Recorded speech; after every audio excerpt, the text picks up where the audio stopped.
अस्सलाम वालेकुम, मेरा नाम है मोहम्मद शमास रियाज। आप देख रहे हैं मेरा यूट्यूब चैनल और हम आज पढ़ेंगे कि हम पल्प को कैसे मैन्युफैक्चर कर सकते हैं पेपर मैन्युफैक्चरिंग के लिए या टिश्यू पेपर बनाने के लिए।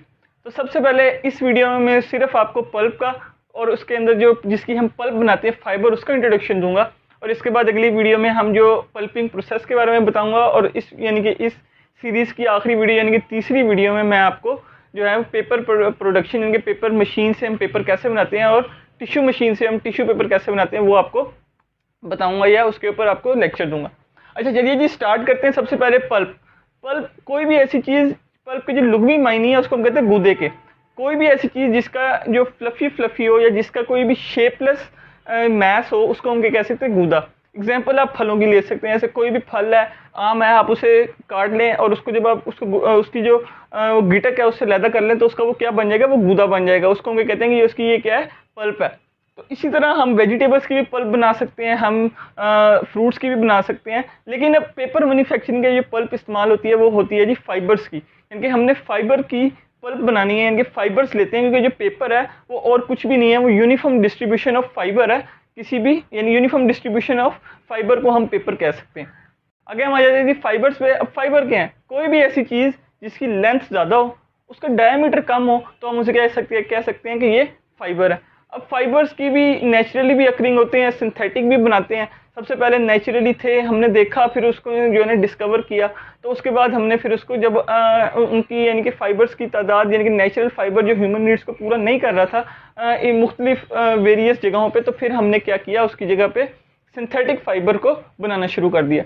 तो जो सिंथेटिक फाइबर है उनमें आपके पास फाइबर्स की दो टाइप्स हैं, एक नेचुरल फाइबर और सिंथेटिक फाइबर। सिंथेटिक फाइबर में आपको नाइलॉन आ जाता है और पॉलिएस्टर आता है। ज़्यादातर आपके कपड़े या इस रिलेटेड चीज़ों में हम इनको इस्तेमाल करते हैं। नेचुरल फाइबर की भी आगे फिर दो दो तरह की उसकी क्लासिफिकेशन आप ये कह सकते हैं। एक होता है कि वुडी सोर्स से आपके पास जो फाइबर आए, और एक नॉन वुडी सोर्स से आपके पास फाइबर आ सकते हैं। अब नॉन वुडी सोर्स में आपके पास कॉटन हो सकता है, वीट स्ट्रॉ हो सकती है। कॉटन जो है ना वो सबसे प्योरेस्ट फॉर्म ऑफ फाइबर जो है वो कॉटन है, यानी कि अगर आप कॉटन से फाइबर लेके उसका पेपर बनाएं तो वो बहुत महंगा और सबसे फाइनेस्ट पेपर जो है वो बनता है। अब हमारा मेन आ जाता है जी हम वुडी सोर्स के ऊपर, जो जिसमें हम क्या आता है, ट्रीज, जो आपके दरख्त है जितने भी, किससे बने होते हैं ये। बाहर पे तो आपके पास डेड सेल्स की एक बार्क होती है डार्क ब्राउन कलर की, अंदर इसके सेलुलोस होता है। अब जो सेलुलोस होता है वो मेजरली जो उसका कंपोनेंट होता है वो फाइबर होता है। अब हम क्या करते हैं कि वहां से हम कहते हैं कि ये, क्योंकि अब जो अगर पेपर मैन्युफैक्चरिंग के लिए जो आपको फाइबर चाहिए उसके लिए 3-4 प्रॉपर्टीज होनी चाहिए उसके अंदर। वो इकोनॉमिकल हो, इजीली अवेलेबल हो, सस्टेनेबल हो, ये ना हो कि वो बहुत ज़्यादा महंगा हो कि वो आपका पेपर ही जो है ना वो आम आवाम की पहुंच, क्योंकि पेपर एक नॉर्मल कमोडिटी है, वो हर किसी ने इस्तेमाल करना। तो उसके लिए जो सबसे आसान तरीका था वो क्या उन्होंने इस्तेमाल किया कि वो ट्रीज को लेते थे, उससे हम फाइबर बनाते थे। पर अब ट्रीज अल्लाह ताला ने दरख्त बनाए हैं, उनका एक खास पोस्चर है, स्ट्रक्चर है। अगर आप खुद भी अगर आप लकड़ी को तोड़ना चाहें किसी भी एक्स या कुल्हाड़े से, तो आपको यानी काफ़ी मुश्किल होती है। तो अब होगा कि ये क्यों होता है कि अल्लाह ताला ने फाइबर्स के दरमियान एक खास जो है ना वो सेलुलोस के अंदर जो फाइबर है उनको एक ग्लू, नेचुरल ग्लू के साथ जोड़ा हुआ, जिसको हम क्या कहते हैं, लिग्निन। अब ये लिग्निन होता है, ये बाइंडिंग मटीरियल है, ये इसको ख़त्म करना इतना आसान नहीं होता। तो अब जो पल्पिंग हम करते हैं, यानी कि जो पल्प मैन्युफैक्चर है या पेपर की जो पल्पिंग है, उसमें सिर्फ हमने क्या करना होता है, जो फाइबर है उसके अंदर से हमने उसके अंदर जो बाइंडिंग मटेरियल है हमने उसको निकालना है। जब हमने पेपर के अंदर जो आपका फाइबर सोर्स है और फाइबर्स के अंदर से आपने जो उसका जो लिग्निन है वो आपने उसके अंदर से निकाल दिया, तो आपके अंदर से तो आपका वो जो फाइबर्स अलग-अलग हो जाएंगे, सेपरेट हो जाएंगे। तो आप उसकी फिर हम आराम से यानी कि वो जो फाइबर्स अलग-अलग हो गए तो उसकी आप आराम से पल्प बना सकते हैं, और वो पल्प असल में एक तरह से बन नहीं जाती है। आगे देखते हैं जी, अब हमारे पास है जी पल्पिंग प्रोसेस, कि पल्प हम बनाएंगे कैसे। तो उसके लिए मुख्तलिफ प्रोसेस हैं, एक आपका मैकेनिकल है, केमिकल है, NSSC है, ये मैं आपको दोबारा डिटेल से समझाता हूँ, और थर्मो मैकेनिकल है। अब मैकेनिकल प्रोसेस में क्या होता है कि हम सिर्फ इस्तेमाल करते हैं बीटिंग। आपने कोई भी हैमर ले लें, कोई भी चीज़ ले लें, दरख्त आपके पास है, आप उसे हैमर करें, उसको जो है ना वो मारते रहे, तो उसके जो जितने भी उसके मैक्सिमम पॉसिबल अगर उसके रेशियो लैदा इनके फाइबर लैदा होंगे, तो इस तरीके अगर होंगे या हो जाएं तो हम इसे कहते हैं मैकेनिकल पल्पिंग। ये सबसे जो है ना वो कम इस्तेमाल होने वाला और बुरा, यानी कि इससे कोई भी अच्छे इफेक्ट्स हमें नहीं मिलते। क्योंकि अच्छी पल्प हमें इस तरह से नहीं मिलती, क्योंकि लिग्निन जो है वो बहुत ही स्ट्रॉन्ग ग्लू है, वो इतनी आसानी से बाइंड, यानी कि किसी को मैकेनिकल कोई भी चीज़ अगर आप उसके मारते रहें, हथौड़ा मारे तो उससे, या कोई भी मशीन के साथ उसको आप अगर आप स्ट्राइक करते रहे तो वो हो तो जाते हैं फाइबर्स अलहदा, पर वो इतने अच्छे नहीं होते, इतने बेहतरीन नहीं होते कि हम उसे पेपर मैन्युफैक्चर कर सकते हैं, बहुत ज़्यादा अच्छे नहीं होते वो, पूरी तरह से लहदा नहीं होते। अगला आपका जो केमिकल प्रोसेस है पल्पिंग का, जो सबसे मेन है और दुनिया में सबसे ज़्यादा यही इस्तेमाल होता है, और इसके अंदर जो सबसे ज़्यादा इस्तेमाल होता है वो क्राफ्ट के ऊपर मैं आगे दोबारा आता हूँ।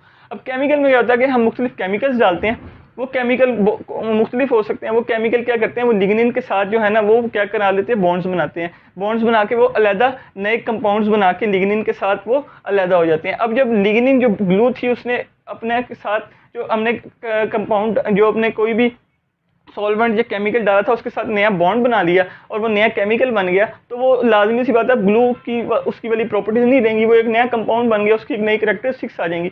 तो उस तरह वो हम जो है ना लिग्निन को जो है ना वो रिमूव कर देते हैं और फाइबर हमारे पास अलहदा हो जाते हैं। ये हमारे पास होता है केमिकल प्रोसेस।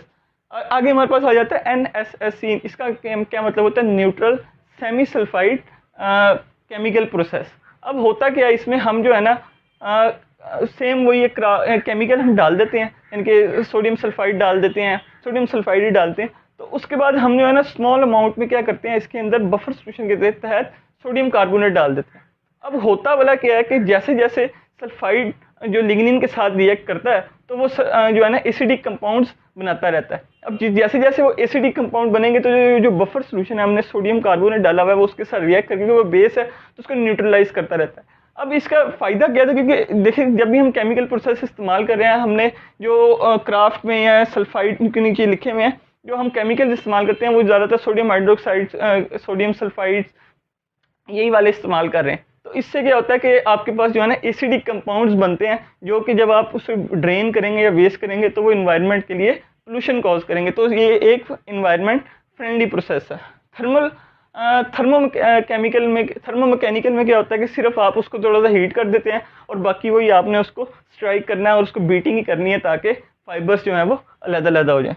अब आ जाता है ये टाइप्स ऑफ केमिकल प्रोसेसिंग या केमिकल पल्पिंग। ये क्या होता है, अब क्योंकि सबसे ज़्यादा हम जो पल्पिंग के लिए प्रोसेस इस्तेमाल कर रहे हैं वो केमिकल कर रहे हैं। अब केमिकल के भी आगे जो है ना वो टाइप्स हैं। ये क्राफ्ट है, इसके अंदर जो आपके पास सोल्यूशन इस्तेमाल होता है या जो केमिकल इस्तेमाल होंगे वो होगा सोडियम सल्फाइड और सोडियम हाइड्रोक्साइड का एक्वस मिक्सचर। जो आपका सल्फाइड है इसके अंदर सिर्फ आपके पास Na2S इस्तेमाल होगा, सोडा के अंदर सिर्फ आपका NaOH होगा और इसके अंदर आपका Na2S with Na2CO3 sodium carbonate. ये मैंने आपको थोड़ा सा इसके बारे में बता दिया ये क्या होता है।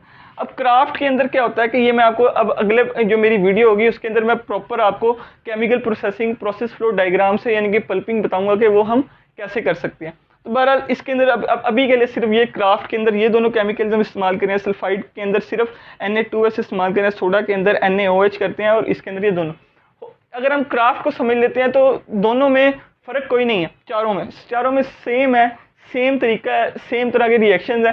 सिर्फ फ़र्क क्या है केमिकल्स का। उस केमिकल्स की फ़र्क की वजह से हमने इनके नाम डिफरेंट दिए हुए हैं। तो मैं आपको क्राफ्ट जो है ना जर्नली बहुत ज़्यादा अच्छी तरह एक्सप्लेन करूंगा। तो बाकी में सिर्फ क्या होगा, जहाँ पे क्राफ्ट के रिएक्शन हो रहे हैं वहाँ पे दूसरे रिएक्शन होते रहेंगे। अस्सलाम वालेकुम। इस वीडियो के लिए सिर्फ इतना ही। और अगर आपको ये वीडियो पसंद है इसको लाइक करें, शेयर करें और सब्सक्राइब करें। अस्सलाम वालेकुम।